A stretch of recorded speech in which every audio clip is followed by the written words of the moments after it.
Hi everyone, Jamie Taylor here, and welcome to the gravity concept. Now in this class I'm going to be sharing with you my personal approach to aural awareness.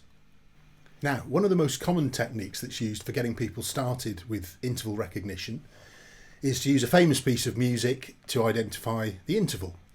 So it might be an augmented fourth at the start of the Simpsons theme, or Maria from West Side Story, or it could be that perfect fifth at the start of the theme from 2001 Space Odyssey, the Richard Strauss thing.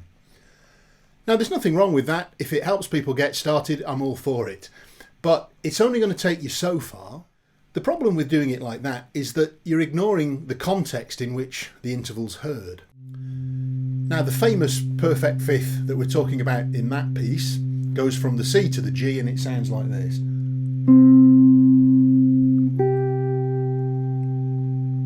Straight away you can see the monolith and the apes and the eclipse and all of that. However, there's lots of other perfect fifths in that key that don't sound like that one. If I play some of the others,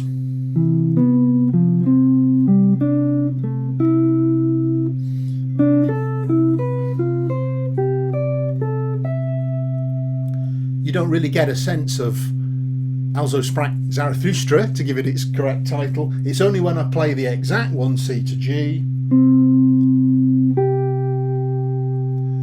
then you can hear it. So it's all about context. Intervals sound like they do because of where they are in the context of the key. It's not just about the absolute distance between the two notes.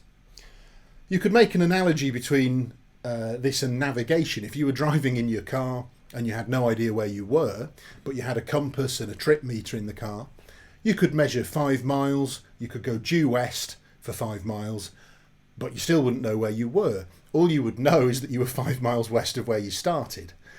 Whereas, if you were to come across some fixed point, some recognisable location, if you knew you were 5 miles west of the Eiffel Tower, then you would know exactly where you were.